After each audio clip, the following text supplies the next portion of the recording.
வணக்கம் மக்களே. எப்படி இருக்கீங்க?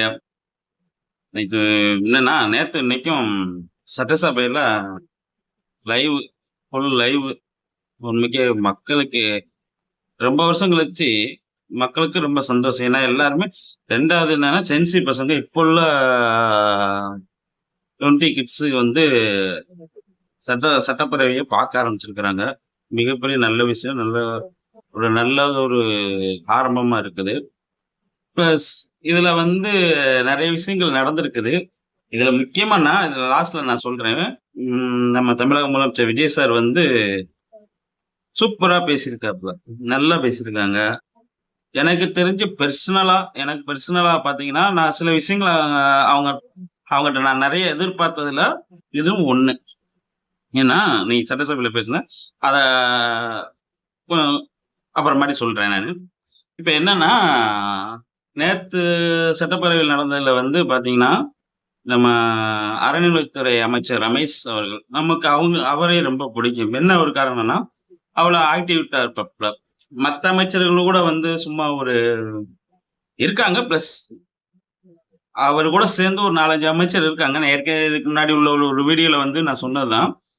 இருக்காங்க. பிளஸ் எனக்கு ரொம்ப பெர்சனலா ரொம்ப பிடிச்சதுன்னு பார்த்தீங்கன்னா, துறை அமைச்சர் வந்து ரமேஷ் தான். என்னன்னா, அவ்வளோ ஆக்டிவிட்டா கோயிலில் உள்ள சில விஷயங்கள் வந்து அவர் வீடியோ வர்றது வந்து எதார்த்தமா வருது. பிளஸ் கூட்டிட்டு போய் ஏதோ பண்ணாம, அவருடைய அமைச்சருக்கு உண்டான வேலைய அவ்வளவு சூப்பரா கரெக்ட்டா பார்க்கிறாரு. நல்லா பார்க்கிறாப்புல. ஏன்னா, நேத்து வந்து ஒரு எதிர்வாதம் நடந்துச்சு. நம்ம கோயில்ல நம்ம ஐயா சேகர்பாபு ஐயாவும், அ அமைச்சர் அவர்கள் ரமேஷ் அவர்களும் வந்து பேசினாங்க. பிளஸ் அவ்வளவு ஒரு செம்ம ஸ்பீச். உண்மைக்கு அல்டிமேட் கலக்கிட்டாரு ரமேஷ் அவர்கள் வந்து. அவருக்கு என்ன சொல்றதுன்னே தெரியல. அதே மாரி அவர் வேலையிலும் நல்லா பண்ணிட்டு இருக்காப்புல. சில விஷயங்கள் இப்படித்தான் இருக்கணும்னு கரெக்ட்டா இருக்காப்புல. ரொம்ப நல்ல விஷயமா இருக்குது. அடுத்து, அப்போ எல்லா அமைச்சரும் ஒவ்வொரு எம்எல்ஏக்களும் பேசினாங்க. இதுல ஒரு சில விஷயம் என்னன்னா, நேத்து சட்டப்பேரவை நடந்ததுல வந்து ஏடிஎம்கே ஐயா எடப்பாடி ஐயா வந்து வெளிநடப்பு செஞ்சாங்க. அவர் வந்து வெளிநடப்பு செஞ்சிருக்காங்க. இன்னைக்கு திமுக சார் உதயநிதி ஸ்டாலின் அவர்கள் வெளிநடப்பு செஞ்சிருக்கிறாங்க. இது ஏதோ ஒரு காரசாரம் விவாதம் போயிருக்குது. அதுவும் நல்ல ஆரோக்கியமானதுதான். என்ன பொறுத்த அளவுக்கு என்ன பார்த்தீங்கன்னா, எல்லாமே ஒரு ஆரோக்கியமானது. எப்படி வந்து ஒரு கலகம் பிறந்தா ஒரு வழி பிறக்குன்னு சொல்றாங்களோ, அதே மாரி தான் இது சூப்பர். வெளிநடப்பு செஞ்சாலும் இதுவும் ஒரு நல்லதே மாரி தான் இருக்குதுங்கிற மாரி என்னுடைய மனசுக்கு தோணுது. காரணம் என்னன்னா, இன்னைக்கு வச்ச விவாதமும் வந்து பார்த்தீங்கன்னா, அவ்வளவு சூப்பரா இருக்குது. சில விஷயங்கள் கேட்டுக்கிட்டாங்க. சில விஷயங்கள் அவங்களும் எதிர்ப்பு தெரிவிச்சாங்க. எதிர்ப்பு தெரிவிச்சு வெளிநடப்பு செஞ்சாங்க. அப்போ அழகா பிரமாதமா போச்சு. இத வந்து நான் ஃபர்ஸ்ட்டே சொன்ன மாரி லைவ் நான் இதுவரைக்கும் ஒரு எப்ப இருந்து நான் வந்து சட்டப்பேரவை உள்ளது பார்க்க ஆரம்பிச்சேன்னா, இப்போ ஒரு 10 வருஷம். அதுக்கு முன்னாடிலாம் நான் பார்த்தது கிடையாது. ஆ நம்ம டிஎம்கே அவங்க ஐயா ஸ்டாலின் ஐயா அவர்கள் ஆட்சி அமைச்சு 2021 ஆட்சி அமைச்சாங்கல்ல, அதுல இருந்து தான் நான் பார்க்கவே ஆரம்பிச்சேன். அதுக்கு முன்னாடிலாம் நான் பார்த்தது கிடையாது. அதுல விரும்பினது கிடையாது. இப்போ ஒரு 10 வருஷமா தான் என்னுடைய இதுக்கும் அரசியல் அது இப்படித்தான் இருக்கும்னு 10 வருஷமா நான் பார்த்துட்டு இருக்கும்போது வந்து பார்த்தீங்கன்னா, அதுக்கு முன்னாடி உள்ளது லைவ் பாதி பேசுவாங்க, பாதி கட் ஆயிரும். இவங்க எல்லாம் வந்துச்சு ஒரே ஒரு நாள். ஆனா, தமிழக முதலமைச்சர் டிவிகே ஆட்சியில இவங்க வந்துச்சு. ஆனா மறுநாள் வந்து அது விமர்சனம் ஆனோனே அப்படியே மாத்திக்கிட்டாங்க. இதத்தான் விரும்புறாங்க மத்தவங்க. என்னன்னா, நம்ம ஃபர்ஸ்ட் சொன்ன மாரி வந்து ஃபர்ஸ்ட் அமைச்சரவையில வந்து பாத்தீங்கன்னா, இவரு யாரு?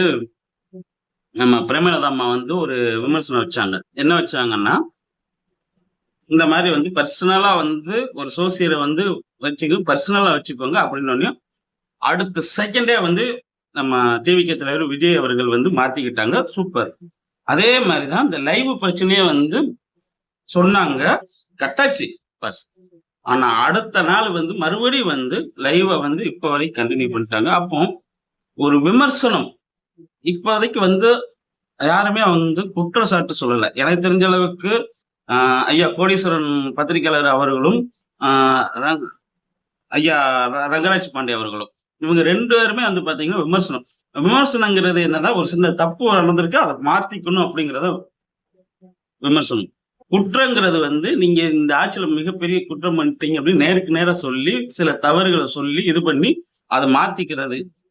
அந்த குற்றத்தை சொல்லு. அது வந்து குற்றங்கிறது வந்து என்னன்னா, அதை மாத்திக்கிட முடியாத ஒரு சூழ்நிலை இருக்குல்ல, அந்த நேரத்துல முதலே நடந்திருக்கும். அதை வந்து மாத்திக்கிட முடியாது.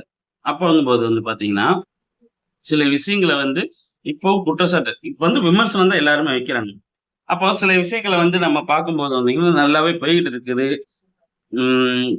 என்ன கேட்டான்னு வச்சீங்கன்னா, முதல்வர் ஐயா அவர்கள் சோசப் விஜய் அவர்கள் வந்து பாத்தீங்கன்னா, இன்னைக்கு அவ்வளவு ஆக்டிவா பேசினாங்க.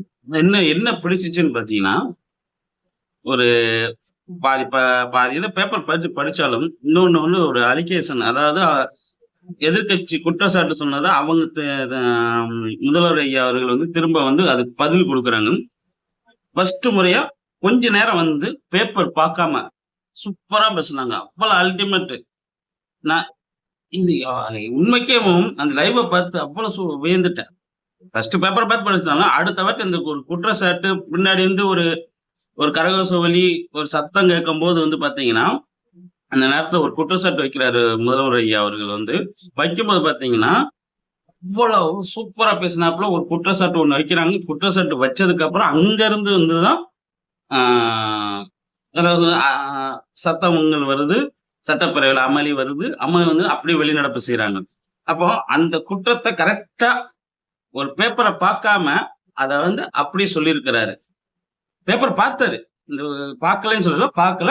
ஆனா நான் பார்த்த வரைக்கும் ஒரு பாதி கொஞ்ச நேரம் படிச்சுட்டு மற்ற விஷயங்கள் இதை பத்தி பேசும்போது பாத்தீங்கன்னா, அந்த ஒயின் ஷாப் பின்னாடி இருக்கிற அமைச்சரை பார்த்து, அதாவது மது ஒழிப்பு அந்த அமைச்சரை பார்த்து என்னப்பா அப்படின்னு சொல்லிட்டு ஒரு விஷயம் சொல்றாரு. அந்த விஷயத்துக்கு அப்புறம் தான் அமளி நடக்குது. அமளிக்கு அப்புறம் தான் வெளிநடப்பு நடக்கிறாங்க. அந்த ஸ்டார்டிங்ல இருந்து நான் கரெக்டா பார்த்தேன். சூப்பரா போயிடுச்சு, நல்லா அழகா போச்சு. அவ்வளவு அற்புதம் பேசினாங்க. நானே வந்து ஒரு சில விஷயங்கள்லாம் அவர் மேல மாத்திக்கணும் அப்படிங்கிற நிறைய விஷயத்துல நிறைய வீடியோல சொல்லியிருக்கிறேன். மாத்திக்கிறாரு நான் நம்புறேன் சார்ட்ட. ஆனா மாத்திக்கிட்டாருன்னா அவ்வளவு அழகா இருக்கும். எனக்கு பிடிச்சிருக்குது. இன்னைக்கு சட்டப்பேரவையில ஐயா முதல்வர் ஐயா அவர்கள் வந்து பேசுனது அவ்வளவு சூப்பரா இருக்கு, நல்லா பிடிச்சிருக்கு. அப்படிதான் பேசணும். இதுல வந்து இன்னொரு விஷயம் சொல்லிடுறேன் நானு. என்ன சொல்றாங்கன்னா, முதல்வர் ஐயாவுடைய அப்பா, அதாவது எஸ்.ஏ. சந்திரசேகர் அவர்கள் வந்து ஒரு பேட்டியில சொல்லியிருக்கிறாங்க, ஒரு நாளைக்கு முன்னாடிதான். பேசி பேசிதான் நாட்டை கெடுத்தீங்க அப்படின்னு சொல்லியிருக்கிறாங்க. அதை வந்து பத்திரிகையாளர் வேற நம்ம கோடீஸ்வரன் குறிப்பிட்டு சொல்லியிருப்பாங்க.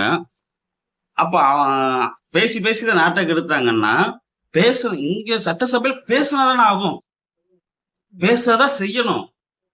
இன்னைக்கு அதைத்தான் நான் இதை சொல்றேன். இன்னைக்கு அவர் பேசினால்தான் அவ்வளவு சந்தோஷங்கிறேன். எனக்கு மட்டும் இல்ல, மக்களுக்கும் சந்தோஷம். அவரை பிடிச்சவங்களுக்கும், ரசிகர்களுக்கும் சரி, அவருடைய கட்சி தொண்டர்கள் பின்னாடியே பாத்தீங்கன்னா அவங்க எம்எல்ஏக்கு அவ்வளவு பேச பேச அவ்வளவு உற்சாகமா இருக்கு. அப்போ சார் பேசணும். சிஎம் சார் வந்து பேசினாதான் நல்லா இருக்கும். அதுல ஒரு தலைமை வந்து எப்பவுமே வந்து எல்லாத்துக்கும் பேசணும், குறிப்பிட்ட அளவுக்கு பேசணுமா இல்லையா? அப்போ எஸ்.ஏ. சந்திரசேகர் ஐயா அவர்கள், அதாவது முதலமைச்சர் அப்பா அவர்கள் வந்து சொன்னது வந்து, அப்படி பேசாமலாம் அரசியலுக்கு வந்து இருக்க முடியாது. அப்போ அண்ணாத்தோட அறிஞர் அண்ணா இருக்காங்க, அவங்க பேசிதான் வந்திருக்காங்க. அப்ப அவங்களும் இங்க குறை சொல்றீங்களா?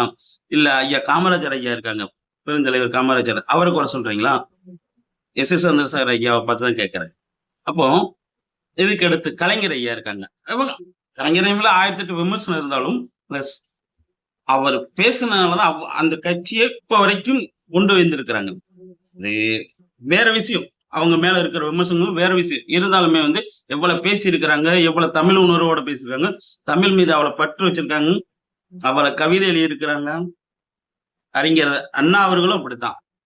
இப்ப பேசி பேசிதான் நாட்டை கருத்தீங்க. அப்ப அவங்கள சொல்ற மாதிரி இப்ப வேணா சில இது தவறுகளா இருக்குது. அதை மாத்துறதுக்கு தான் அதை மாத்துறதுக்கு நம்ம பேசணும். ஐயா சீமையா பேசணும். நம்ம தமிழக முதல்வர் விஜய் ஜோசப் ஐயா பேசணும். சரிங்களா? அது நல்லா இருக்கும் அப்படின்னு நான் நினைக்கிறேன். சரி, வேற என்ன சொல்ல? இன்னைக்கு சூப்பர். வேற அதுல குறை சொல்றதுக்கு ஒண்ணுமே இல்லை.